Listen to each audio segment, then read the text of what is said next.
लगा लीजिए और आराम से एकांत में बैठकर या लेटकर कहानी का आनंद लें। जो आज की कहानी है, एक शमशान भैरवी की कहानी है जो मुर्दे को भी जिंदा करने की ताकत रखती है। यह कहानी बहुत ही खौफनाक है।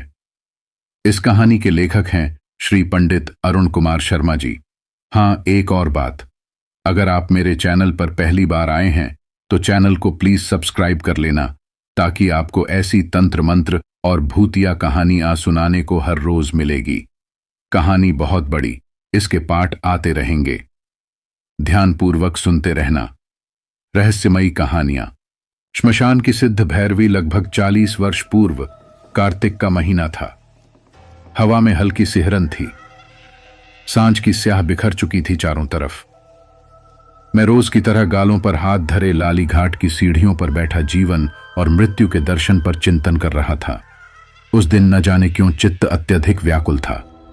अपने आप में एक अजीब सी शून्यता का अनुभव कर रहा था मैं।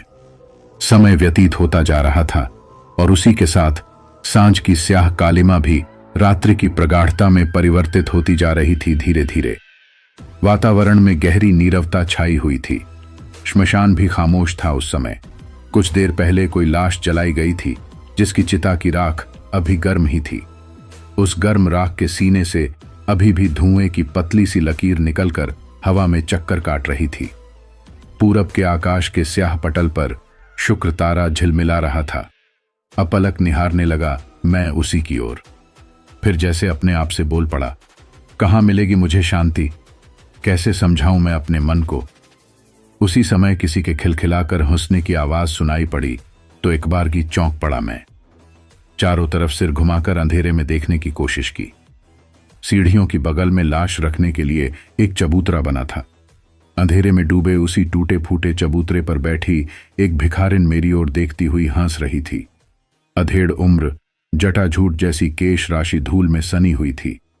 गंदे शरीर पर मैली कुचैली और फटी पुरानी साड़ी लिपटी हुई थी। बगल में एक सोटा, गठरी और एल्यूमिनियम का एक कटोरा पड़ा था जिसमें सवेरे का सूखा भात था। निश्चय ही उसी भिखारिन के हंसने की आवाज थी वह। लेकिन वह भिखारिन क्यों हंसी थी मैं समझ न सका, मगर जब उठकर चलने लगा तो वह मेरे सामने आकर खड़ी हो गई और उसी तरह खी कर हंसती हुई बोली, समझती थी कि एक मैं ही पागल हूं, पर तू तो मुझसे भी बढ़कर पागल निकला रे।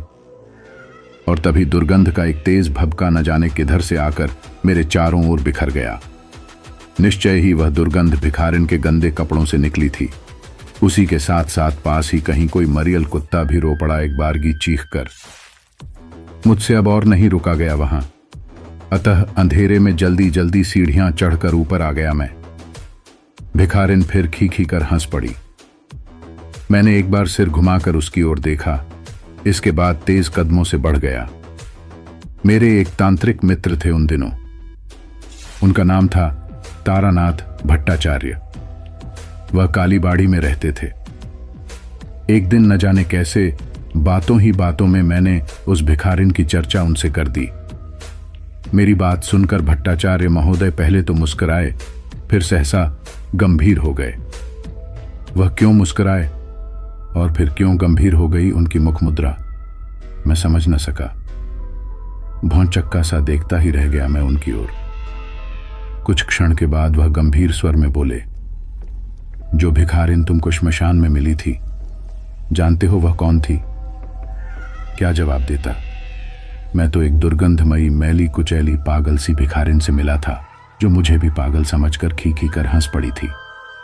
अचानक भट्टाचार्य महाशय ने बताया, वह पागल भिखारिन नहीं, उच्च कोटि की तांत्रिक सन्यासिनी है। शव साधिकाएं? क्या कहा आपने? चौंक कर बोला मैं। वह तांत्रिक सन्यासिनी है? हाँ, उच्च कोटि की शव साधिका है वह। उसे शव सिद्ध है। इसके अलावा कई और प्रकार की दुर्लभ सिद्धियां प्राप्त हैं उसे। उसकी उम्र कितनी है यह कोई नहीं बतला सकता, मैं भी नहीं जानता। भट्टाचार्य महाशय पल भर रुककर बोले, किसी रियासत की राजकुमारी थी वह। नाम था स्वर्णा। जब स्वर्णा 16 वर्ष की हुई तो रियासत के राजतांत्रिक ने उसे दीक्षा देकर अपनी भैरवी बना लिया। इसके लिए स्वयं रियासत के महाराज ने स्वीकृति दी थी। उस राजतांत्रिक का नाम क्या था? राजेश्वरानंद अवधूत। भट्टाचार्य महोदय अतीत में खोए हुए बताने लगे। राजेश्वरानंद अवधूत स्वयं उच्च कोटि के शव साधक थे। पिशाच सिद्ध था उन्हें। स्वर्णा के सहयोग से उन्होंने अपनी साधना के अंतिम लक्ष्य कुंडलिनी को जागृत करने का प्रयास किया था। शायद इसी अनुष्ठान के निमित्त भैरवी भी बनाई गई थी वह, लेकिन अपने प्रयास में वह सफल न हो सके। हाँ, स्वर्णा अवश्य सफल हो गई। उसकी प्रसुप्त कुंडलिनी एकाएक ही जागृत हो गई। यह कहने की आवश्यकता नहीं कि मैंने स्वयं अपनी आंखों से कुंडलिनी से संबंधित उसके कई चमत्कारों को देखा है। थोड़ा रुककर भट्टाचार्य महाशय बोले, राजेश्वरानंद काशी के ही थे। उनका शरीर तो अब नहीं है, मगर उनका रहस्यमय गुप्त साधनाश्रम अभी भी यहीं कहीं है। लोगों का कहना है कि उस रहस्यमय आश्रम से पारलौकिक जगत का अगोचर संबंध है। आज भी कभी कदा गुप्त रूप से संचरण विचरण करने वाले मानवेतर शक्ति संपन्न योगी और तांत्रिक उस आश्रम में आते हैं, मगर उन्हें न कोई एक बारगी समझ सकता है और न पहचान ही सकता है। यह सब सुनकर मेरा मन उद्घांत सा हो गया। पूरी रात नींद नहीं आई। बार बार उस भिखारिन का रूप मेरे सामने थिरक उठता था। आखिर जैसे तैसे सवेरा हुआ ही था कि मैं श्मशान पहुंचा और इधर उधर खोज करने लगा। कई लोगों से पूछा भी मैंने, मगर न वह भिखारिन मुझे मिली और न उसका पता ही चला। हताश और निराश होकर लौट आया मैं।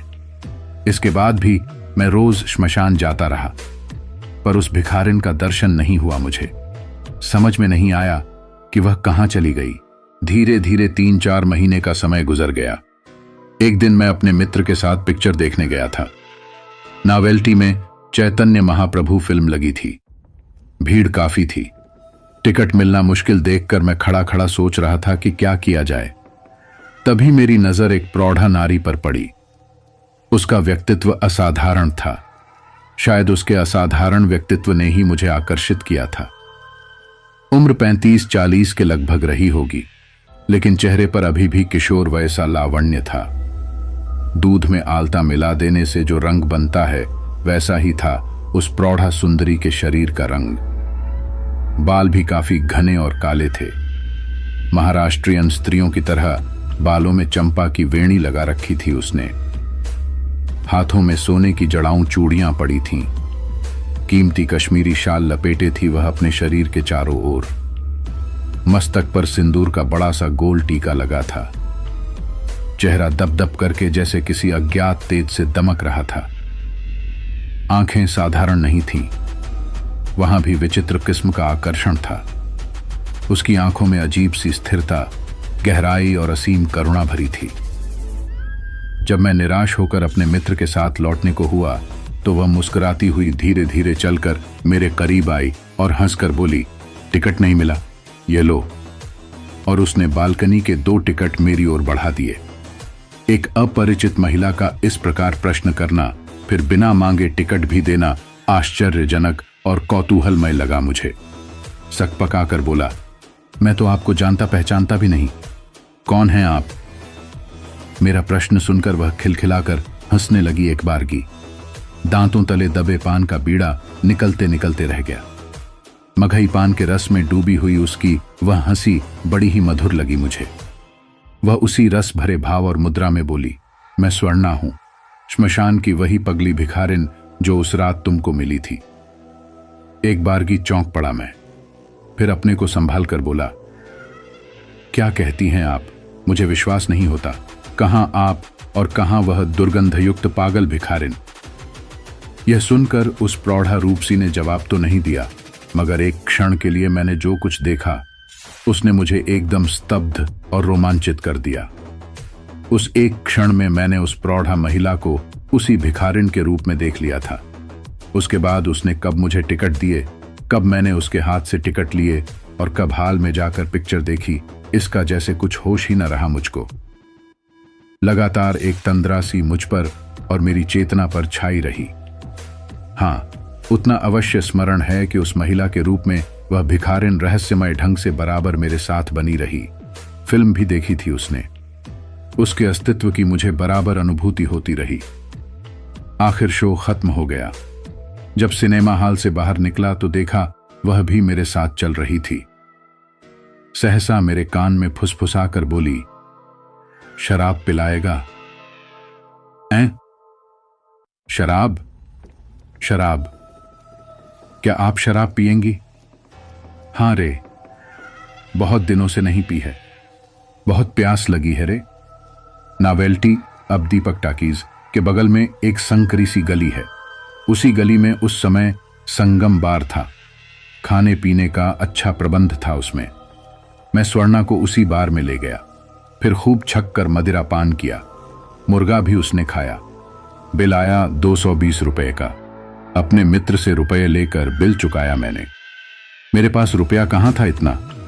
दूसरे दिन मेरे मित्र फिर मिले। कहने लगे, शर्मा जी, बड़े ही आश्चर्य की बात है, जो रुपए मैंने दिए थे वे तो मेरी जेब में ही पड़े हैं। यह चमत्कार तो मेरी समझ में नहीं आया।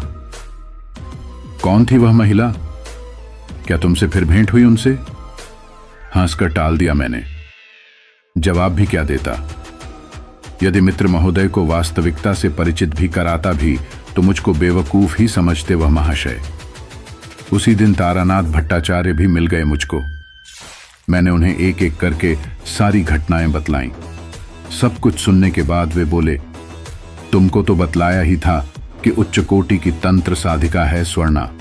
कुंडलिनी जागृत है उसकी। स्वर्णा को कुंडलिनी के ही कारण मानवेतर शक्ति प्राप्त है। वह अपनी शक्ति के बल पर असंभव से असंभव कार्य कर सकती है, इसमें किसी प्रकार का आश्चर्य नहीं। फिर एक दीर्घ अंतराल। उस चमत्कारी सन्यासिनी के दर्शन दुर्लभ हो गए। खोजने का प्रयास भी किया मगर असफल रहा। आखिर थक हार कर बैठ गया। एक रोज सांझ के समय मैं अपने कमरे में बैठा कुछ लिख पढ़ रहा था। तभी अचानक आ गई स्वर्णा। मैं आश्चर्यचकित हो उठा। उस समय भी वह भिखारिन की वेशभूषा में नहीं थी वह, बल्कि बिल्कुल किसी राजकुमारी की तरह एकदम राजसी परिधान में सज धज कर आई थी। उस समय आयु भी कम ही लग रही थी। जान पड़ता था कि 25-26 वर्ष की है। कमरे में घुसते ही वातावरण में जैसे इत्र का सैलाब उमड़ आया हो। चौंक कर मैंने पूछा, अरे आप यहां कैसे आईं? मेरा मकान कैसे मिला आपको? इतने दिनों तक रहीं कहां आप? इस प्रकार एक साथ मेरे कई प्रश्न सुनकर वह एक बारगी हंस पड़ी। फिर बोली, ये आप क्या लगा रखा है तुमने?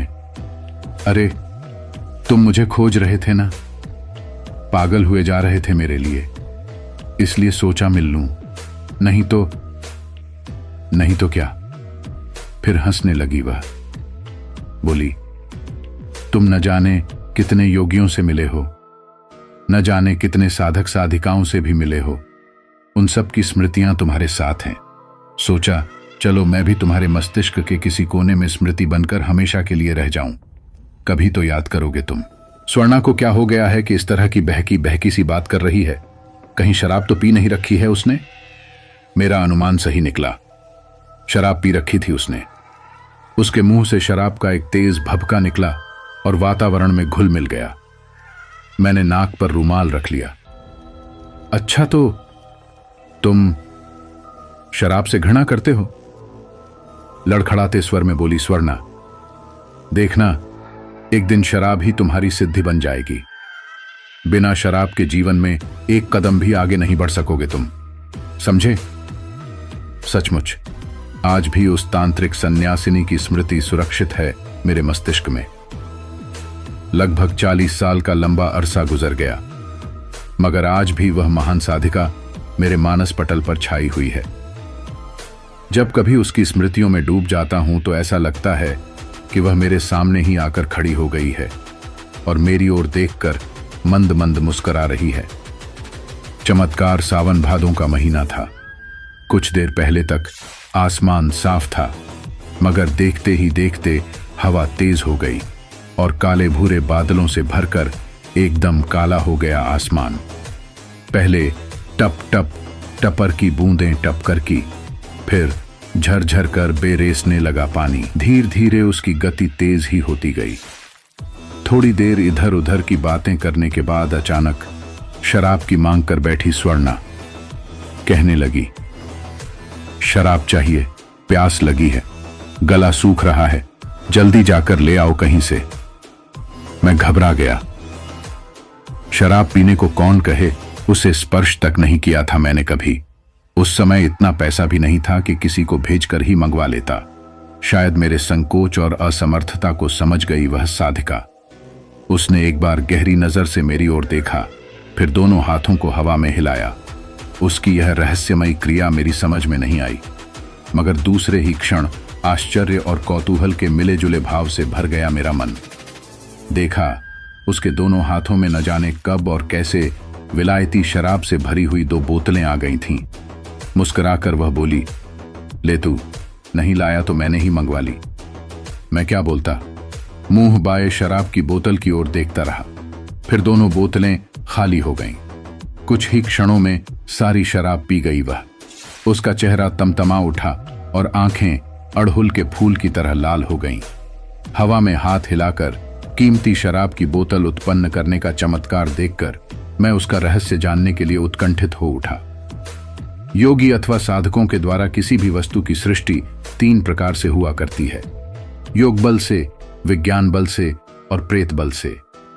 यह मैं जानता था और यह भी जानता था कि प्रेत बल से इस प्रकार का कार्य करना निम्न कोटि की सिद्धि है। न वह यथार्थ होता है और न तो स्थायी ही। सहज भाव से मैंने पूछा, आपने शराब की बोतल किस शक्ति के बल पर मंगवाई है? आंतरिक मनः शक्ति की सहायता से, जिसे विज्ञान बल भी कहा जाता है। आंतरिक मनोबल ही एकमात्र विज्ञान बल है। फिर योग बल क्या है?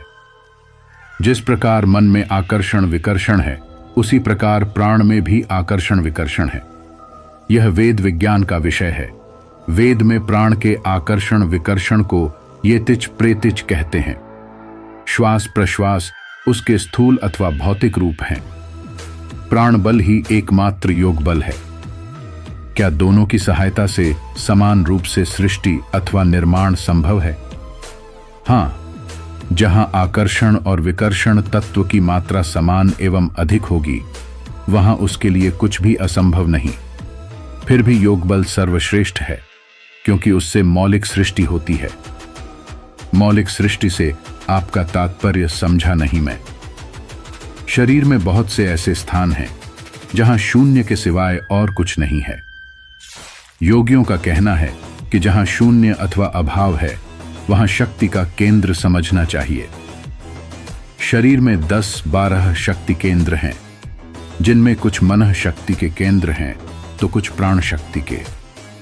विद्युत शक्ति की तरह उस शक्ति की भी धनात्मक और ऋणात्मक धाराएं हैं। पहली धारा में आकर्षण क्रिया और दूसरी धारा में विकर्षण क्रिया काम करती है। मैंने कहा, जैसा कि बतलाया गया है, मन और प्राण के 2 रूप हैं।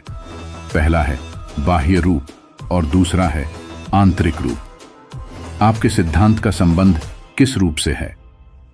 दोनों के आंतरिक रूप से। आंतरिक मन और प्राण को ही सूक्ष्म मन और सूक्ष्म प्राण कहते हैं।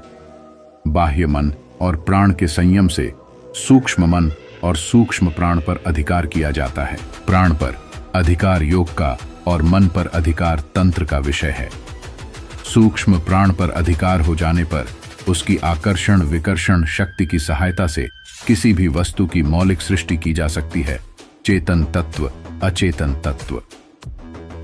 मगर किसी भी वस्तु की सृष्टि में 2 तत्व काम करते हैं, चेतन तत्व और जड़ तत्व, जिसे वैदिक विज्ञान में देव तत्व अथवा शक्ति तत्व अथवा भूत तत्व कहते हैं। मैं मान लेता हूं कि सूक्ष्म प्राण चेतना अथवा शक्ति तत्व है, पर उसके द्वारा सृष्टि के लिए भूत तत्व का होना भी तो अनिवार्य है। अवश्य वायुमंडल में सभी प्रकार के भूत तत्वों के अणु परमाणु विद्यमान हैं।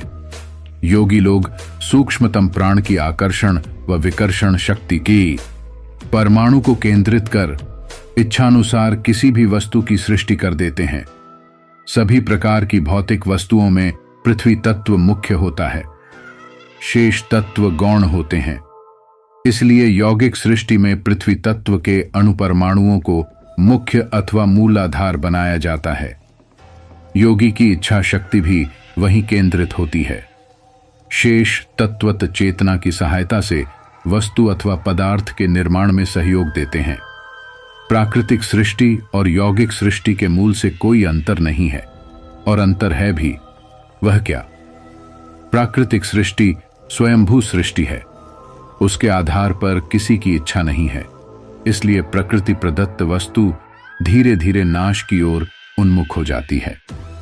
प्रकृति में जहां निर्माण है वहीं नाश भी है, मगर यौगिक सृष्टि में यह बात नहीं। वह स्वयंभू सृष्टि नहीं है, उसके पीछे योगी की इच्छा काम करती है। इच्छा के आधार पर भूत तत्व और चेतन तत्व मिलकर वस्तु या पदार्थ का निर्माण करते हैं। इसलिए जिस वस्तु या पदार्थ की यौगिक सृष्टि होती है उसका कभी किसी काल में नाश नहीं होता। उसके रूप और गुण में भी किसी प्रकार का परिवर्तन अथवा विकृति नहीं पैदा होती। मनोबल से कैसे सृष्टि संभव है? प्राण सबसे सूक्ष्म और सूक्ष्मतम है, मगर मन प्राणों से भी सूक्ष्म से सूक्ष्मतम है। इसलिए मन की शक्ति और गति भी प्राण शक्ति से अत्यधिक है, और यही कारण है कि योग से तंत्र को ऊंचा माना गया। स्वप्न और कल्पना बहिर्मन का विषय है। बहिर्मन सपने देखता है और कल्पना करता है। यही दो विषय बहिर्मन के हैं, मगर जब वही सपना और कल्पना अंतर्मन की सीमा में प्रवेश करते हैं और अंतर्मन का विषय बनते हैं तो उसके रूप और गुण दोनों बदल जाते हैं। सपना अतीन्द्रिय दर्शन एवं ज्ञान व कल्पना संकल्प का रूप धारण कर लेती है। एक हो जाता है, अर्थात अतीन्द्रिय दर्शन व गाथा तो ज्ञान, और दूसरा हो जाता है संकल्प। मतलब यह कि सपना और कल्पना का चरम विकसित रूप अतीन्द्रिय दर्शन और संकल्प है। इन दोनों का चरम विकास कैसे संभव है? इसके लिए केवल एक ही उपाय है, और वह है एकमात्र ध्यान। और वह ध्यान भी ऐसा कि जिसमें चित्त एकाग्र और विचार शून्य हो, कहीं कोई विकार न हो। विचार शून्य और विकार रहित ध्यान ही हमें बहिर्मन से आंतरमन में ले जा सकता है। हम इसमें जितना सफल होंगे उतना ही मन के आंतरिक रूप को पकड़ सकेंगे। एक बात और समझ लो तुम, वह यह है कि मन के दोनों रूप जहां जिस सीमा पर मिलते हैं वहीं समाधि की स्थिति उत्पन्न हो जाती है। मतलब यह कि हम मन के आंतरिक रूप के द्वारा समाधि की स्थिति में पहुंचते हैं। विचार शून्य अवस्था का ही दूसरा नाम समाधि है। जैसा मैंने बताया कि आंतरिक मन के दो विषय हैं, पहला है संकल्प और दूसरा है अतीन्द्रिय दर्शन व ज्ञान। आंतर जगत की ये दो महान शक्तियां हैं, इसमें संदेह नहीं। यदि इन दोनों महान शक्तियों की उपलब्धि हो जाए तो निस्संदेह मनुष्य एक विशेष सीमा तक अपने आप में मानवेतर कार्य कर सकने की क्षमता उत्पन्न कर सकता है। संकल्प में बड़ी प्रबल और असीम शक्ति है। संकल्प शक्ति के द्वारा वह इच्छानुसार किसी भी वस्तु अथवा पदार्थ की रचना और सृष्टि कर सकता है। इसके अलावा वह जो चाहे कर सकता है, उसके लिए कुछ भी असंभव नहीं।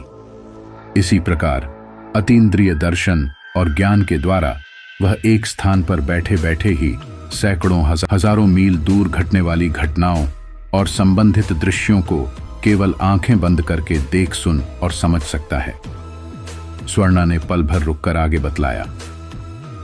संकल्प सृष्टि के अंतर्गत क्रम से 4 प्रक्रियाएं हैं।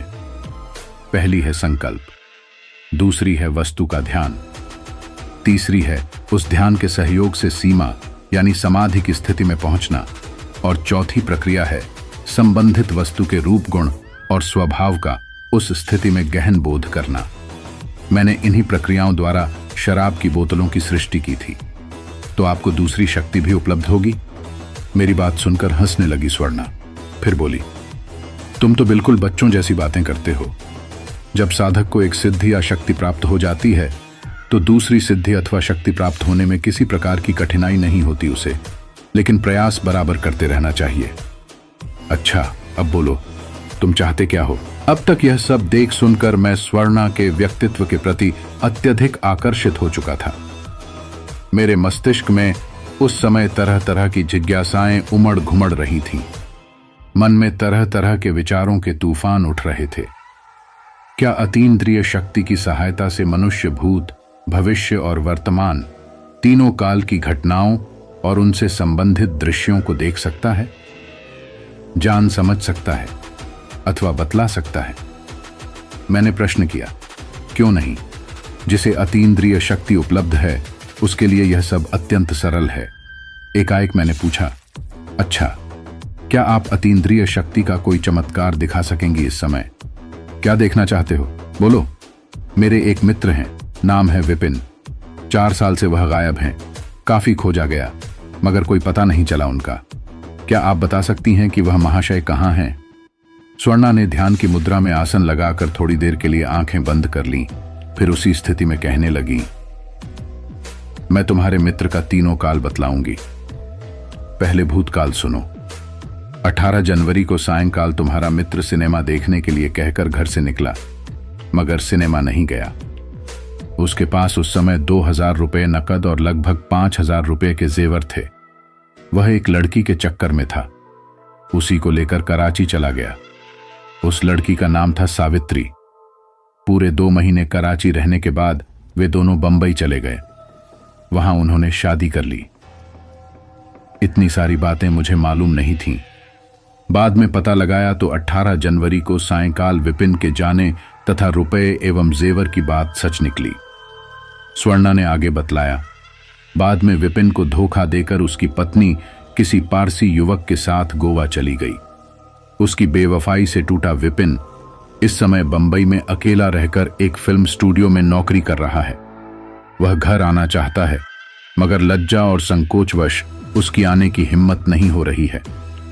थोड़ा रुककर स्वर्णा ने आगे कहा, यह तो हुआ तुम्हारे मित्र का भूत और वर्तमान काल। अब भविष्य थोड़ा जान समझ लो। दीपावली के ठीक 2 दिन पहले वह घर वापस लौट आएगा, मगर अकेला नहीं आएगा, उसके साथ उसकी दूसरी पत्नी भी होगी। कहने की आवश्यकता नहीं कि स्वर्णा की कही हुई ये सारी बातें भी अक्षरशः सच निकली। प्रेतलीला श्यामल आकाश का बदन जलाती हुई बिजली चमकी। प्रकाश की नीली रेखा और छोरहीन आसमान के एक कोने से दूसरे कोने तक कांद गई। बारिश की गति भी तीव्र हो गई। गीली बरसाती हवा का एक तेज झोंका आया और ठंडी हवा का सैलाब कमरे के भीतर फैल गया।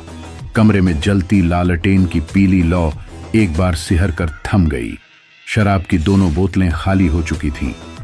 स्वर्णा ने सुषुप्ति भरी दृष्टि से मेरी ओर देखा, फिर भर्राए स्वर में कहने लगी, वह अशरीरी अथवा सूक्ष्म शरीरधारी आत्माओं की सहायता से भी मनचाही वस्तुओं और पदार्थों को प्राप्त किया जा सकता है। इतना ही नहीं, उनके द्वारा भूत, भविष्य और वर्तमान की किसी भी घटना की जानकारी प्राप्त की जा सकती है। इसे तमोबल कहते हैं। विज्ञान बल का ही एक अंग समझना होगा इसे। आंतरिक मानसिक शक्ति के साथ साथ मंत्र शक्ति का भी प्रयोग होता है। इस दिशा में सफलता प्राप्त करने के लिए योगी भी होना आवश्यक है। मन, प्राण और मंत्र तीनों की शक्ति इच्छा में केंद्रित होनी चाहिए, तभी अशरीरी आत्माओं से संपर्क स्थापित हो सकता है, वरना नहीं। तभी इच्छानुसार कार्य भी होता है और उनसे सहायता भी मिलती है हर दिशा में, मगर खतरा भी है साथ साथ। ये जो लोग पान सुपाड़ी, लौंग इलायची अथवा फल फूल, मिठाई, भभूत आदि दर्शकों के सामने हवा में हाथ हिलाकर पैदा करते हैं, वह सब क्या है? मामूली प्रेतलीला समझो। नेत्रबंध भी कह सकते हो उसे, मगर ऐसी सृष्टि में स्थायित्व नहीं होता। उसका उपयोग भी निरर्थक होता है, कोई लाभ नहीं। वासना और कामना लिए हुए जो लोग मरते हैं वही प्रेत होते हैं। प्रेत आत्माएं सूक्ष्म शरीरधारी नहीं, न शरीरधारी होती हैं। अपनी वासनाओं के अनुरूप स्वयं अपने शरीर की रचना कर लेती हैं वे। यह सब सुनकर प्रेतों के संबंध के साथ और कुछ जानने की उत्सुकता जागृत हो गई मेरे मन में। एक साथ कई प्रश्न कर डाले मैंने, जिनके उत्तर में स्वर्णा ने बतलाया कि शरीर एक यंत्र के सिवाय और कुछ नहीं है। महत्वपूर्ण है आत्मा और उसके बाद मूल्य है मन का, और मन बस यही 2 है महत्वपूर्ण। क्या प्राण का कोई प्रयोजन नहीं है? मैंने बीच में टोककर प्रश्न किया, क्या जीवन से उसका कोई संबंध नहीं है? आत्मा, मन और शरीर, ये तीनों जिस सूत्र में बांधते हैं और बांधकर जिसे जीवनी शक्ति के रूप में प्रकट होते हैं, वही है प्राण। साधारण जीवन के लिए प्राण का मूल्य और महत्व है, मगर योगी और साधकों के लिए उसका न कोई महत्व है न मूल्य, इसलिए कि वे बिना प्राण के भी जीवित रह सकते हैं और आत्मा तथा मन से शरीर का संबंध बनाए रख सकते हैं। शरीर में प्राण से संबंधित महत्वपूर्ण केंद्र है हृदय। आत्मा और मन से शरीर का प्राण संबंध इसी केंद्र के द्वारा जुड़ता है। प्राण की आकर्षण विकर्षण शक्ति से हृदय बराबर धड़कता रहता है, जिसके फलस्वरूप शरीर से मन का और मन से आत्मा का तारतम्य बराबर बना रहता है। साधारण लोगों की भाषा में इसी का नाम जीवन है, मगर योगी गण हृदय की धड़कन को बंद कर सकते हैं। बिना प्राण के भी जीवित रह सकते हैं वे, और बिना प्राण के शरीर से मन और आत्मा का संबंध भी बनाए रख सकते हैं। स्वामी ब्रह्मयोगी, तुमने स्वामी ब्रह्मयोगी का नाम अवश्य सुना होगा। उन्होंने सन 1960 में कलकत्ता, रंगून, ऑक्सफोर्ड आदि विश्वविद्यालयों में अपने हृदय की धड़कन को बंद करने के कई प्रयोग किए थे। वह 10 से 25 मिनट तक अपने हृदय की धड़कन को बंद कर लेते थे। कलकत्ता विश्वविद्यालय में एक साथ 10 डॉक्टरों ने उनकी जांच की, क्योंकि ब्रह्मयोगी ने कहा था कि जब मेरी हृदय गति बंद हो जाए तो आप समझ लीजिए कि मैं मर गया या जीवित हूं, इस पर दस्तखत कर दें। अतः 10 डॉक्टरों ने उनके मृत्यु के प्रमाण पत्र पर दस्तखत किए कि यह आदमी मर गया। मरने के सभी लक्षण पूरे हो गए, लेकिन 25 मिनट के बाद ब्रह्मयोगी वापस लौट आए। हृदय फिर धड़कने लगा, सांस फिर चलने लगी, नाड़ी फिर दौड़ने लगी। आखिर ब्रह्मयोगी अपना मृत्यु प्रमाण पत्र जब मोड़कर जेब में रखने लगे तो उन डॉक्टरों ने विनम्रता से कहा, कृपा करके वह प्रमाण पत्र हमें वापस दे दें, क्योंकि इसमें हम फैस सकते हैं। हमने लिख दिया है कि आप मर चुके हैं। जानते हो ब्रह्मयोगी ने क्या कहा? वह बोले, इसका अर्थ यह हुआ कि तुम जिसे मृत्यु कहते हो वह मृत्यु नहीं है। हृदय की धड़कन बंद होने से मरने का कोई गहरा संबंध नहीं है। हम सिर्फ इसलिए मर जाते हैं क्योंकि हमें यह पता नहीं कि अब इस हृदय को फिर कैसे धड़काया जा सकता है। निश्चय ही जिसे हम या डॉक्टर मृत्यु कहते हैं, वास्तव में वह मृत्यु नहीं है। जहां तक हम संबंधित हैं वह मृत्यु है, क्योंकि हम अपने को बाहर से जानते समझते हैं। फेफड़े से जानते हैं, हृदय से नहीं। शरीर से जानते हैं, आत्मा से नहीं। परिधि से जानते हैं, केंद्र से नहीं। परिधि मर जाती है और उसी को हम मृत्यु कहते हैं। हमें केंद्र के अस्तित्व का कोई पता नहीं है, इसलिए हम मृत्यु मानते हैं। वह केवल मान्यता है। अगर हमें अपने केंद्र का पता चल जाए तो फिर कोई मृत्यु नहीं है। मृत्यु से बड़ा इस जगत में कोई असत्य नहीं है, लेकिन मृत्यु से बड़ा कोई सत्य भी नहीं जान पड़ता इस जगत में। मृत्यु बड़ा ही गहन सत्य है, इसे समझना मुश्किल है। हम बाहर जीते हैं और बाहर मृत्यु ही सब कुछ है। अगर हम भीतर जा सकें तो जीवन ही सब कुछ है। बाहर है मृत्यु और भीतर है जीवन। स्वर्णा पल भर रुककर बोली, अब मैं मुख्य विषय पर आती हूं। मन बीच में है, उसके एक ओर शरीर है और दूसरी तरफ है आत्मा। मगर एक बात का ख्याल रखना होगा, आत्मा स्वतंत्र है, वह कभी भी परतंत्र नहीं हो सकती। मन परतंत्र है, मगर वह प्रयास से स्वतंत्र हो सकता है। शरीर परतंत्र है, वह कभी भी स्वतंत्र नहीं हो सकता। मन और शरीर दोनों एक दूसरे पर आश्रित हैं, इस तथ्य को भी ध्यान में रखना होगा। बिना मन के शरीर कुछ नहीं कर सकता, वह मृतक है बिना मन के। मन भी बिना शरीर के कुछ कर सकने में असमर्थ है। जब आत्मा मन के साथ जुड़ती है तो शरीर अनिवार्य हो जाता है, क्योंकि मन की वासनाओं की तृप्ति बिना शरीर के नहीं हो सकती। प्रेत बाधा के मूल में यही कारण है। यदि प्रेत है तो मनुष्य के शरीर में क्यों प्रवेश करते हैं, यह समझने की बात है। प्रेतात्मा वह है जिसका शरीर तो छूट गया है, लेकिन मन उससे अलग नहीं हुआ है। मन शरीर की मांग करता है, क्योंकि मन की सारी वासनाएं शरीर के द्वारा ही पूर्ण हो सकती हैं, तृप्त हो सकती हैं। मरते समय सारी इंद्रियां मन में लीन हो जाती हैं और मन लीन हो जाता है आत्मा में। लेकिन जैसे ही शरीर में आत्मा प्रवेश करती है, वैसे ही शरीर में सारी इंद्रियां प्रकट होकर अपना अपना काम करने लग जाती हैं और मन उन इंद्रियों के द्वारा हुए कार्यों को अनुभव भी करने लग जाता है। मन से शरीर का संबंध होते ही इंद्रियां अपने आप प्रकट होती हैं। प्रेतात्माओं के मन तो वासना से लबालब भरे हुए हैं, लेकिन शरीर की तरह इंद्रियां नहीं हैं। यह अभाव ही उनके दुखों के कारण है और यही कारण है प्रेतों के जीवित व्यक्ति के शरीर में प्रवेश करने का। प्रेत का जो मन है वह उस व्यक्ति के शरीर और इंद्रियों की सहायता से अपनी वासनाओं को पूरा करने लग जाता है। स्वर्णा पुनः पल भर रुकी, इसके बाद बताने लगी। प्रेत का मतलब केवल इतना ही है कि जिसके पास शरीर नहीं है, मन है, मगर वह भी वासना से भरा हुआ है। सामान्यतः मरते ही व्यक्ति को दूसरा शरीर मिल जाता है। इधर मरे और उधर जन्मे, कोई अंतर नहीं पड़ता। जीवन के प्रति जिसके मन में प्रबल लालसा है, उसका जन्म तत्काल संभव है। जन्म उस व्यक्ति का जल्दी नहीं होता और प्रेत योनि भी उसी व्यक्ति को मिलती है जिसका मन मरते समय आत्मा में लीन नहीं हुआ होता।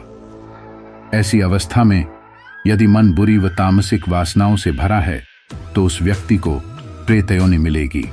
यदि मन भक्ति वासनाओं से भरा है तो उस व्यक्ति को सूक्ष्म शरीर मिलेगा। प्रेतात्मा एवं सूक्ष्मात्मा में सिर्फ यही अंतर है।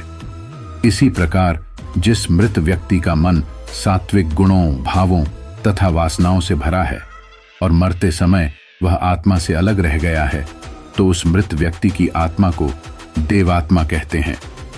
3 प्रकार की आत्मा।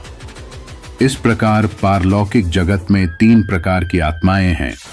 पहली है प्रेतात्मा, दूसरी है सूक्ष्मात्मा और तीसरी है देवात्मा। इस दृष्टि से पारलौकिक जगत भी 3 मुख्य भागों में विभक्त है। पहले से देवात्माएं निवास करती हैं, दूसरे में सूक्ष्मात्माएं और तीसरे में प्रेतात्माएं करती हैं निवास। तमोबल का संपूर्ण विषय पारलौकिक जगत से ही संबंधित है। मैंने पूछा, मरते समय मन आत्मा में कैसे लीन हो सकता है? एकाग्रता से। स्वर्णा ने बताया, मरते समय मन कहीं भटक नहीं रहा है अथवा किसी प्रकार वासना में डूबा हुआ नहीं है, तो ऐसी स्थिति में वह अपने आप आत्मा में लीन हो जाता है। मरते समय शरीर से आत्मा अलग होते समय मन स्थिर और एकाग्र रहे। इसी कारण मरते समय लोगों को धार्मिक पुस्तकें पढ़कर सुनाई जाती हैं, भगवान का नाम सुनाया जाता है। इन सब से केवल इतना ही लाभ है कि मन कुछ क्षणों के लिए स्थिर व एकाग्र हो जाता है। यदि उन्हीं कुछ क्षणों में आत्मा ने शरीर छोड़ दिया तो समझ लो कि मन उसमें लीन हो चुका है। तीनों प्रकार की आत्माएं अपनी अपनी सीमा में भटकती रहती हैं शरीर पाने के लिए, लेकिन उन्हें तभी शरीर मिलता है जब उनके मन की प्रमुख वासनाएं क्षीण हो जाती हैं और वह आत्मा में लीन हो जाता है। इसमें 1 दिन भी लग सकता है और 1000 वर्ष भी। वे तीनों प्रकार की आत्माएं अपनी अपनी वासनाओं के अनुरूप मनुष्य की अच्छी बुरी सहायता करने के लिए बराबर तैयार रहा करती हैं, अनजाने में सहायता किया भी करती हैं। पारलौकिक जगत के रहस्यों से जो परिचित हैं और तमोबल पर जिनका अधिकार है, वे लोग इन तीनों प्रकार की आत्माओं से इच्छानुसार संपर्क स्थापित कर सकने में समर्थ होते हैं और संपर्क स्थापित करके उनसे इच्छानुसार सहयोग अथवा सहायता भी प्राप्त करते हैं। प्रेतात्माओं की स्थिति तो तामसिक वासनाओं के कारण पागलों जैसी होती है, इसीलिए उनसे किसी प्रकार का स्थायी सहयोग नहीं प्राप्त किया जा सकता है। वे केवल मंत्र बल के प्रभाव के वशीभूत होकर भभूत या लौंग, इलायची आदि ही ला सकती हैं। इनसे कहीं अधिक प्रबल और शक्तिशाली होती हैं सूक्ष्मात्माएं। इनसे जो सहयोग व सहायता प्राप्त होती है उसमें थोड़ा स्थायित्व रहता है। इनसे संपर्क स्थापित करने के लिए मंत्र बल के साथ साथ प्रबल इच्छा शक्ति का होना आवश्यक है। मंत्र और इच्छा इन दोनों की मिश्रित शक्तियों के वशीभूत होकर वे सूक्ष्म आत्माएं एक विशेष सीमा तक मनुष्य की सहायता करती हैं, मनोनुकूल कार्य भी करती हैं। तीसरी हैं देवात्माएं। वे बहुत ही क्षमता वाली होती हैं और सूक्ष्म जगत की सबसे प्रबल एवं अत्यधिक शक्ति संपन्न आत्मा समझी जाती हैं। उनसे संपर्क स्थापित करने और मनोनुकूल सहयोग प्राप्त करने के लिए विशेष यौगिक क्रियाओं की आवश्यकता पड़ती है। विशेष रूप से वे देवात्माएं मनुष्य के विचारों और भावों को प्रभावित करती हैं। आध्यात्मिक एवं बौद्धिक चिंतन मनन की दिशा में उनका सहयोग विशेष रूप से प्राप्त होता है। ज्ञान विज्ञान के तिमिराच्छन्न रहस्यों को समझने तथा उन्हें प्रकाश में लाने की दिशा में भी वे सहायता करती हैं। स्वर्णा ने कहा, यह बताने की आवश्यकता नहीं है, अब तक भारतीय साहित्य, संस्कृति तथा ज्ञान विज्ञान के क्षेत्रों में जो भी प्रगति हुई है या हो रही है, वह सब उन्हीं की अगोचर सहायता से हुई और हो रही है। मनुष्य मस्तिष्क में फैले हुए सूक्ष्म ज्ञान तंतुओं से उन आत्माओं का संबंध रहता है। मनुष्य जिस दिशा में सोचता विचारता है, तत्काल उसी दिशा में वे उसकी सहायता करने लग जाती हैं। वास्तव में सूक्ष्म अथवा पारलौकिक जगत की इन तीनों प्रकार की आत्माओं का व्यापार अत्यधिक रहस्यमय है। उनकी मति गति और क्रियाकलाप भी कम रहस्यमय और विलक्षण नहीं है, फिर भी उन्हें मानवीय श्रेणी में ही लिया जाता है, क्योंकि वे कभी मनुष्य थीं और भविष्य में भी उनके मनुष्य होने की संभावना है। अमानवीय छाया धीरे धीरे रात का पहला प्रहर गुजर गया। विषय कुछ ऐसा था कि समय का पता ही नहीं चला किसी को। बारिश का हाहाकार अभी भी था। बीच बीच में बिजली कौंध जाती थी और उसी के साथ बादल भी बुरी तरह गरज उठते थे। सम्मोहन भरी आंखों से स्वर्णा ने फिर एक बार मेरी ओर देखा और भर्राए स्वर में बोली, फिर प्यास लग गई रे। मैं क्या बोलता, मेरा मन तो चमत्कारों की दुनिया में उलझा हुआ था उस समय। अचानक कमरे का वातावरण कुछ अजीब सा हो उठा। लालटेन की पीली रोशनी का दायरा एक बार कसमसाया, फिर फैल गया। कमरे के दरवाजे अपने आप फिर खुल गए और उसी के साथ एक काली सी छाया प्रकट हो गई वहां। उसे देखकर एक बारगी सहम गया मैं। वह छाया बड़ी ही विभत्स और भयानक थी। पहले तो मेरी समझ में ही नहीं आया कि कैसी थी वह छाया, लेकिन बाद में जब उसका आकार प्रकार स्पष्ट हुआ तो मैंने देखा कि वह एक ऐसी आकृति की छाया थी जो मनुष्य से मिलती जुलती होते हुए भी मनुष्य की नहीं थी। काफी लंबी चौड़ी काठी का था वह विचित्र व्यक्ति। कोहड़े की तरह बेडौल उसका सिर, मस्तक हद से ज्यादा चौड़ा, कान काफी लंबे, आंखें बड़ी बड़ी तथा कानों तक खिंची हुई और उनमें पीले रंग की अजीब सी चमक थी। नाक भी हद से ज्यादा लंबी और नुकीली। नीचे का जबड़ा काफी बड़ा और भद्दे ढंग से झूल रहा था। वह उस समय जोर जोर से सांस ले रहा था, जिसकी आवाज कमरे के निस्तब्ध वातावरण में स्पष्ट सुनाई दे रही थी। ऐसा रूप कभी देखने को मिलेगा, इसकी कल्पना भी मैंने नहीं की थी। स्तंभित हो गया मन प्राण। भय और विस्मय से रोमांचित हो उठा सारा शरीर। उस निविड़ गीली रात में उस अमानवीय छाया की उपस्थिति अत्यंत डरावनी लगी मुझे। प्राण सूखने लगा मेरा। न जाने कब और कैसे मेरी दृष्टि अपने आप स्वर्णा की ओर घूम गई। देखा, उसकी आंखें पहले तो भावशून्य थी, लेकिन बाद में एकाएक जल उठी जैसे। उस समय एक अतीन्द्रिय ज्योति थी उन आंखों में। दूसरे ही क्षण स्वर्णा के मुख पर एक पैशाचिक मुस्कान खेल गई। मेरी समझ में कुछ भी नहीं आया। डरा, सहमा और भयभीत सा दुबका रहा मैं कमरे में एक ओर। थोड़ी देर बाद सब कुछ सामान्य हो गया। कमरे का वातावरण जैसा पहले था वैसे ही हो गया। मैं जैसे सोते से जागा तो देखा कि स्वर्णा के सामने चमचमाती थाली में पूड़ी, सब्जी, खीर और तरह तरह की मिठाइयां रखी हुई हैं। एक चमचमाते पात्र में पका पकाया मांस भी रखा हुआ था। इतना ही नहीं, बगल में शराब से भरी एक बोतल भी थी। निश्चय ही कीमती शराब थी वह। हे भगवान, कहां से आया ये सब? इस गीली बरसाती रात में खाने पीने की ये तमाम चीजें कौन और कब रख गया यहां? ये सब मैं सोच ही रहा था कि उसी क्षण खिलखिलाकर हंस पड़ी स्वर्णा। शायद उसने मेरे मन के भाव को समझा लिया।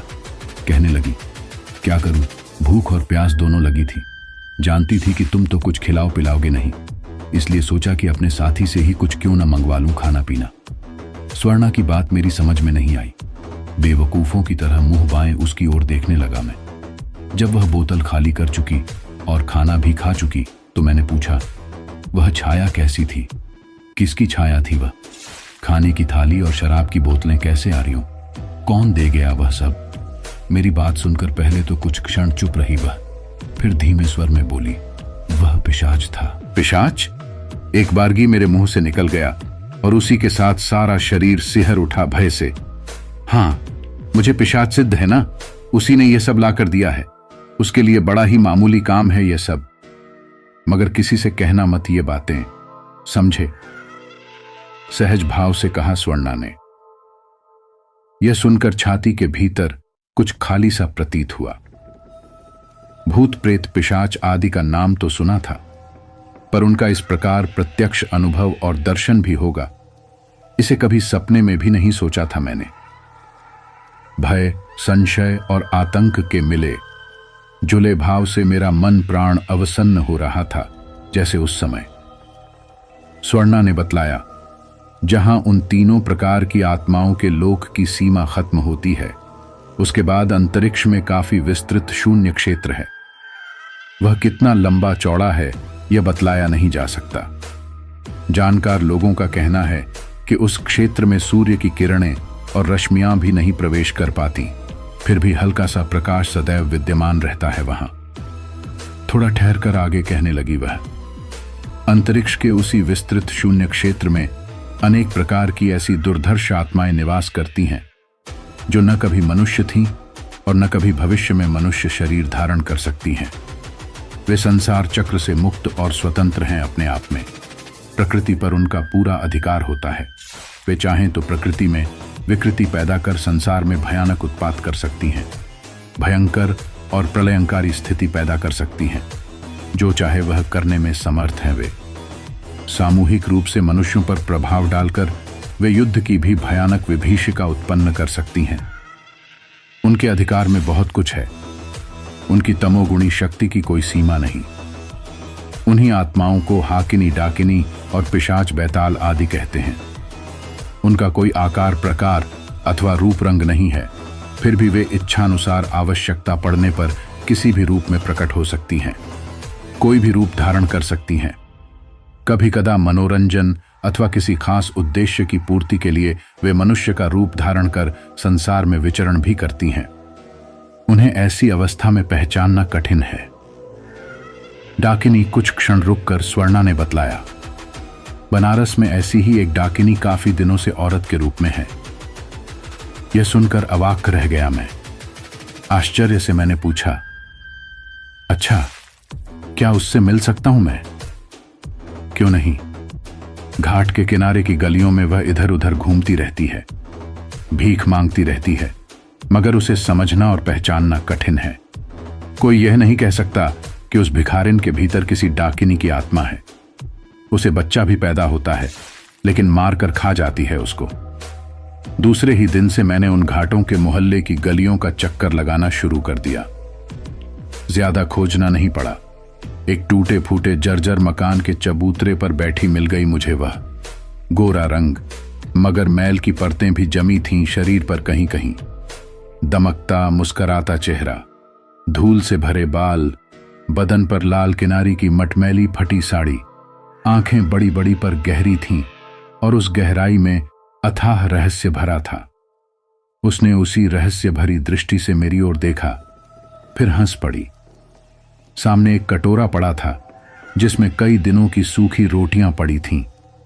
पास ही टीन के एक डिब्बे में पानी भी भरा रखा था। अचानक बोल पड़ी वह, खाना खिलाएगा? क्या खाएगी? मैंने पूछा। तेरा सिर। फिर खी कर हंसने लगी वह। बड़ा ही अजीब लगा मुझे उसका व्यवहार। कुछ देर खड़ा खड़ा उसकी पागलों जैसी हरकतें देखता रहा, फिर लौट आया मैं। 3-4 दिनों के बाद अचानक वह फिर मिल गई, मानसरोवर घाट की सीढ़ियों पर बैठी हुई। कुछ आवारा किस्म के लड़के उसे परेशान कर रहे थे। मुझे देखकर वह मुस्कुराई। उसी समय गंगा की धारा में एक लाश बहती देखकर एकाएक चीख पड़ी वह। फिर दोनों हाथ ऊपर उठाकर उसे जोर जोर से बुलाने लगी। उसके इस व्यवहार से लड़के सहम कर भागे। घाट सुनसान हो गया।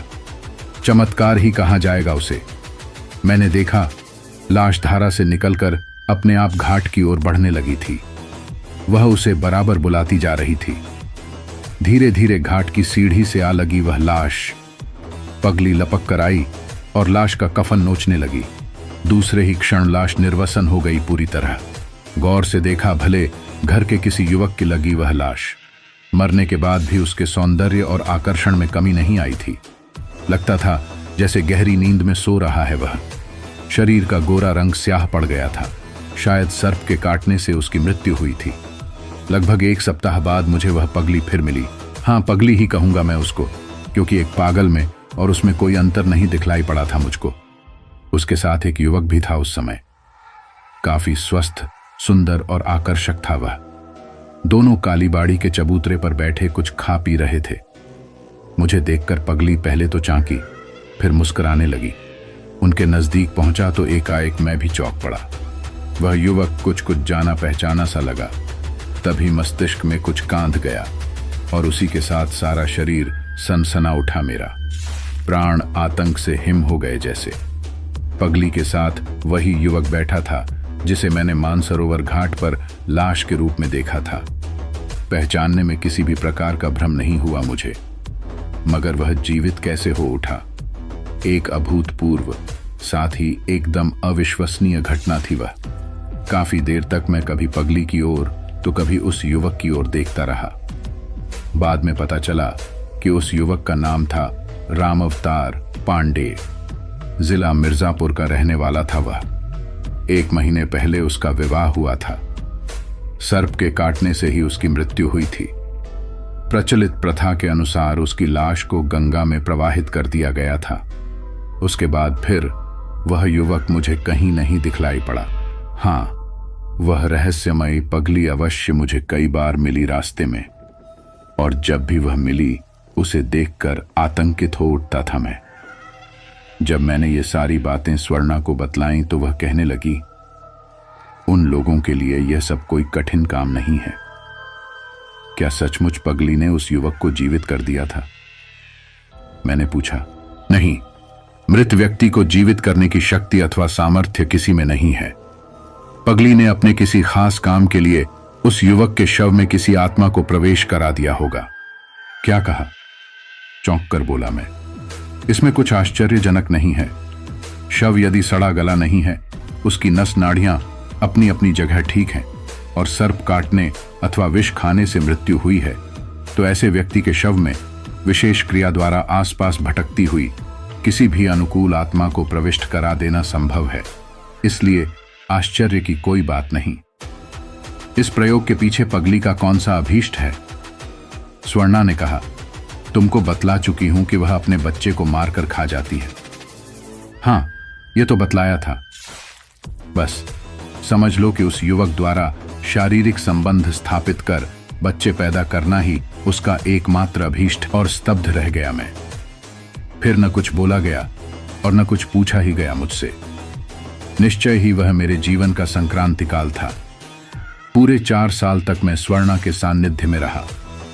इस बीच उस महान साधिका के संपर्क में मैंने जिन अविश्वसनीय और अलौकिक चमत्कारों को देखा, तथा पारलौकिक अथवा सूक्ष्म जगत की जिन मानवेतर शक्ति संपन्न आत्माओं का मुझे अनुभव हुआ था, सच पूछिए, उसने मेरे हृदय में भूत प्रेत पिशाच एवं तंत्र मंत्र तथा उनकी विभिन्न तामसिक साधनाओं एवं विभिन्न क्रियाओं के प्रति गहरी रुचि, जिज्ञासा और असीम कौतूहल की सृष्टि कर दी थी।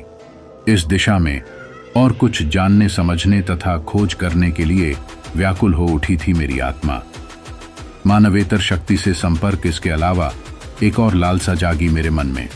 वह यह कि मैं उन दुर्धर्ष और असीम मानवेतर शक्ति संपन्न आत्माओं से स्वयं संपर्क करके आध्यात्मिक तथा भौतिक क्षेत्रों में उनका सहयोग प्राप्त करूं।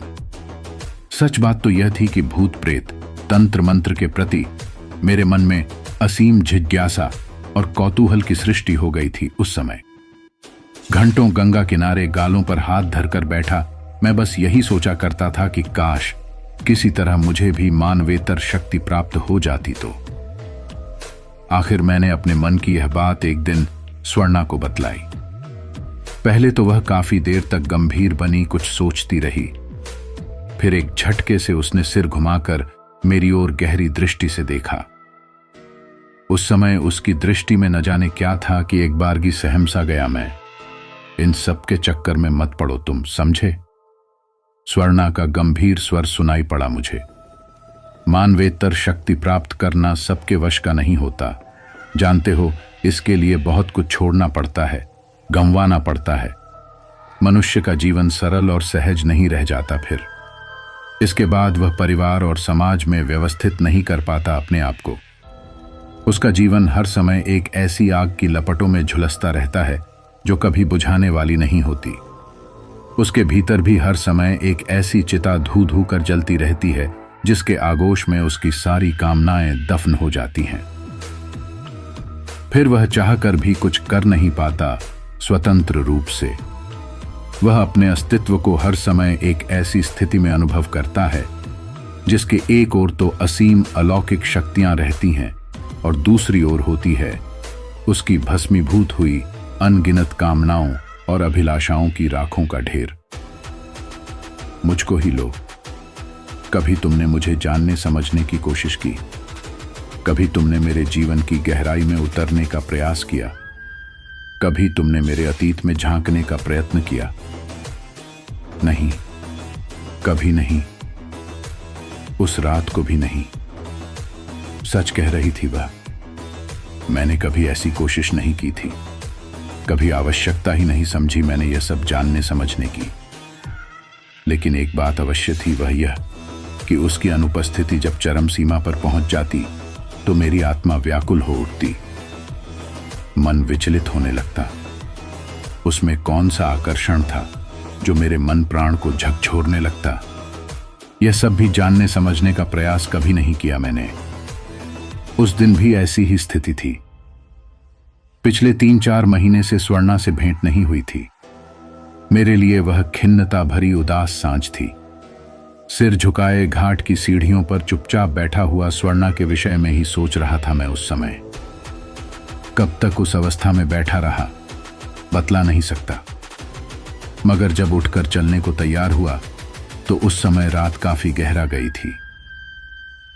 जब सीढ़ियां चढ़कर मैं केदारेश्वर मंदिर की गली में आया तो अचानक मेरी दृष्टि सामने जाती हुई एक सद्य स्नाता युवती पर स्थिर हो गई।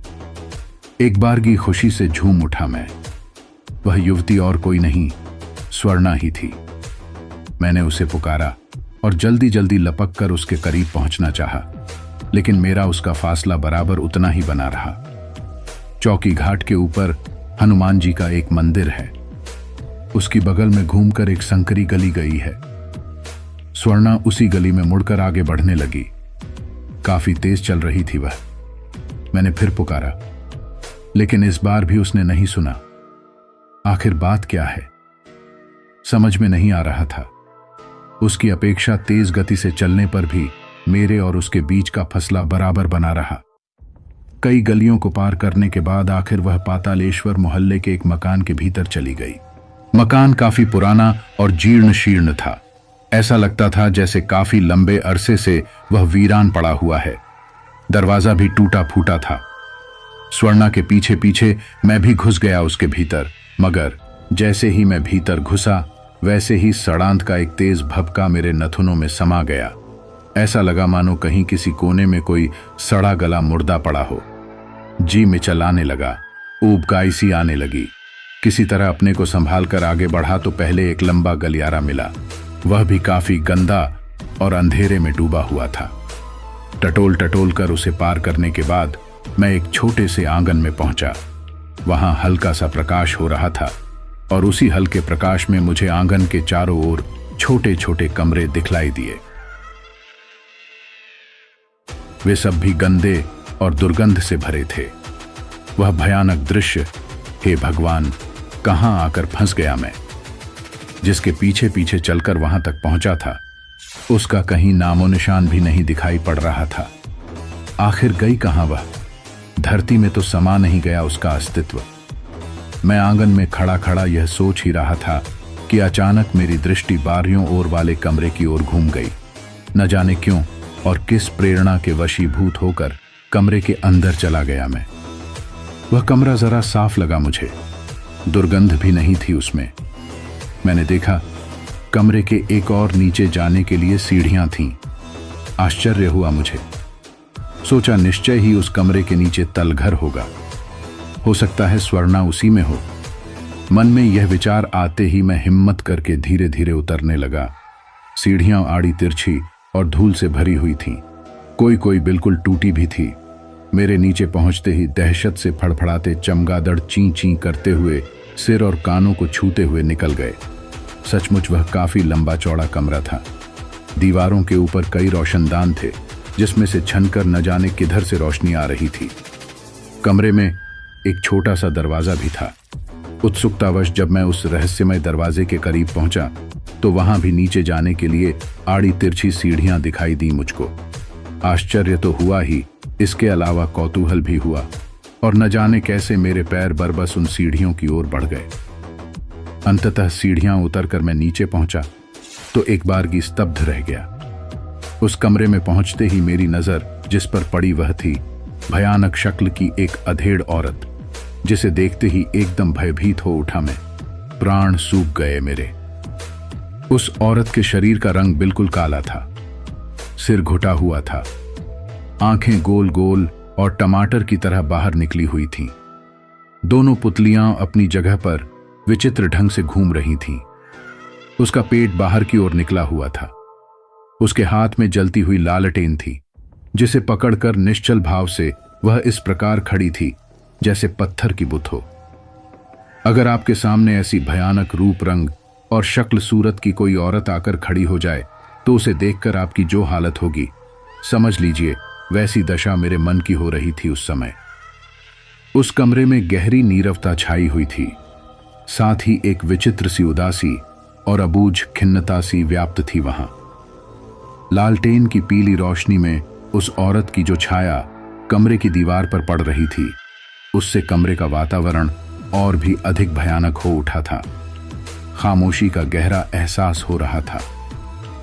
हाँ, एक बात बतलाना तो भूल ही गया मैं। कमरा हद से ज्यादा लंबा और चौड़ा था।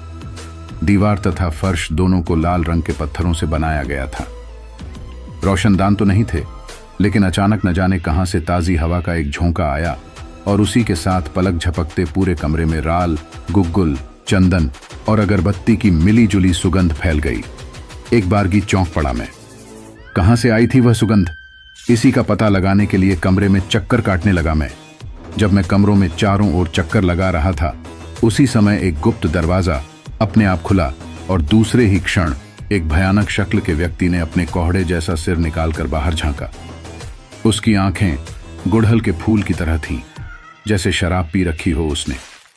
निर्दयता और क्रूरता का कुछ अजीब सा भाव था उसकी आंखों में। कुछ क्षण झांकने के बाद उसने अपना सिर भीतर कर लिया।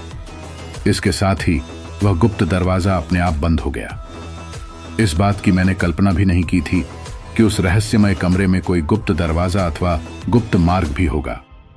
थोड़ी देर बाद उस दरवाजे पर धक्का दिया मैंने। वह सहज ही खुल गया तो पता चला कि उसे बंद नहीं किया गया था। मेरी आंखें भय और आतंक से फटी की फटी रह गईं। कभी कल्पना भी नहीं की थी कि ऐसा दृश्य देखने को मिलेगा जीवन में।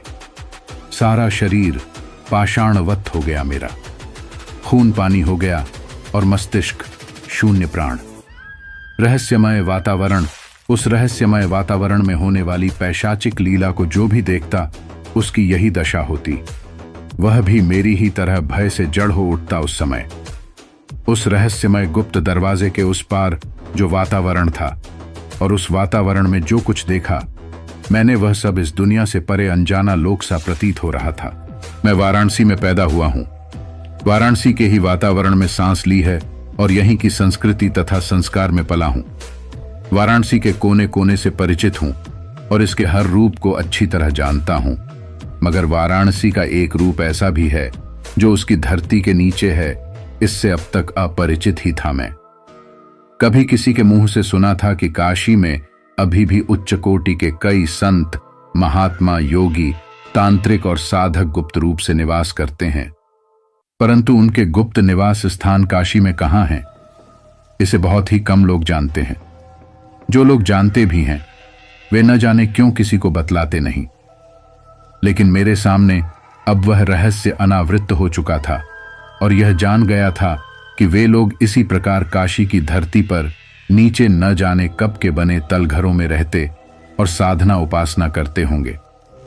वह कमरा भी काफी लंबा चौड़ा था और उसकी भी दीवारें तथा फर्श लाल पत्थरों से बने थे। दीवारों पर खूंटियों के सहारे कई नर कंकाल झूल रहे थे। कुछ मानव खोपड़ियां भी रखी हुई थीं, जिन पर लाल सिंदूर लगा था। मैं समझ गया, निश्चय ही वहां नरबली होती रही होगी कभी।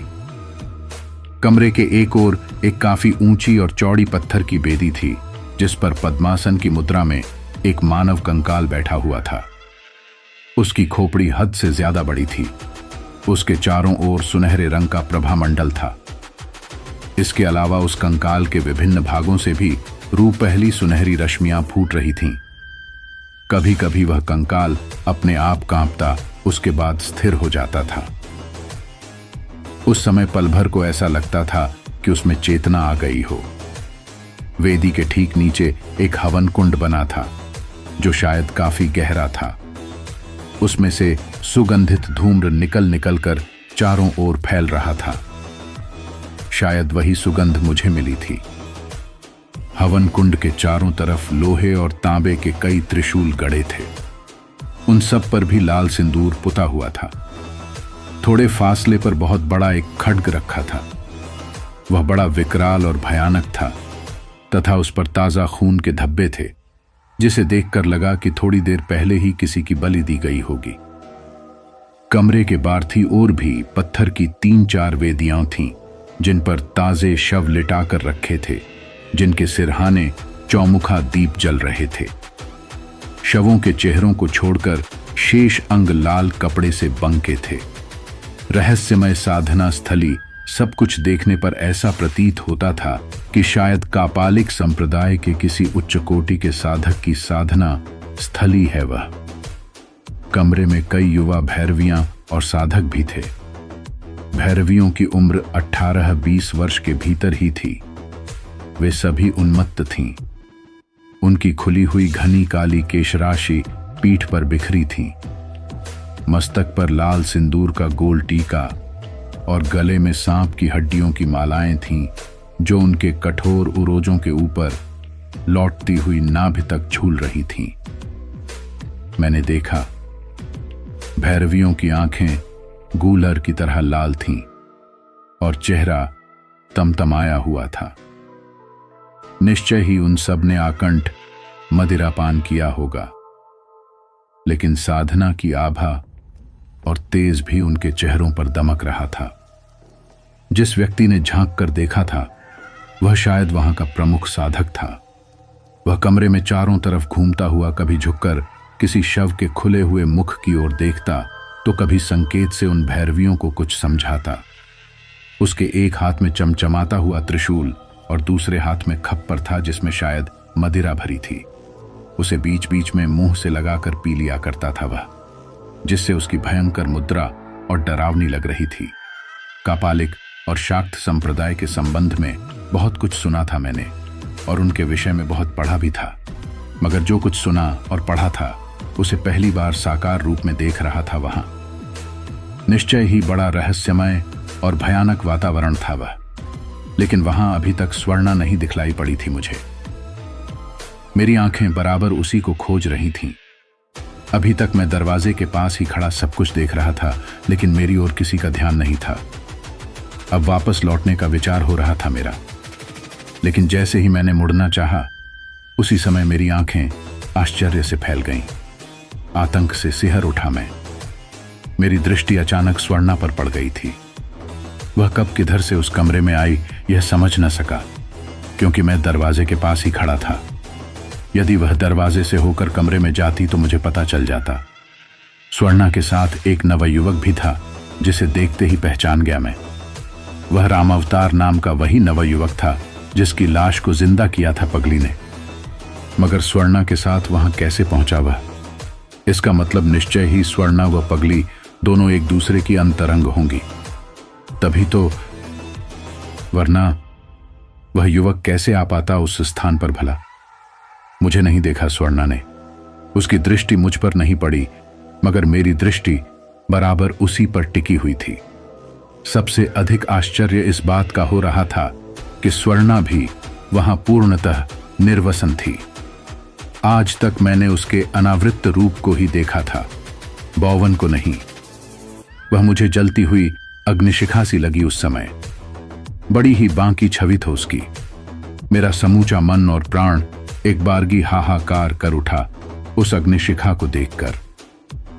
कुछ क्षण के लिए अपने आप को भूल गया मैं। सांचे में ढली स्वर्णा की काया को देखकर ऐसा प्रतीत होता था मानो रोम की किसी रूप सी युवती की पाषाण प्रतिमा ही सजीव हो उठी हो उस समय। नवयुवक रामावतार अभी तक स्वर्णा के साथ ही था। अब उसे वहां का प्रधान लगभग खींचता हुआ खाली पड़ी एक वेदी के पास ले गया और उस पर लिटा दिया उसे। युवक ने कोई विरोध नहीं किया। उसकी स्थिति यंत्रवत थी उस समय, जैसे फिर से मुर्दा हो गया हो वह। उसके बाद जो कुछ मैंने देखा वह पूर्णतया अविश्वसनीय और आश्चर्यजनक दृश्य था।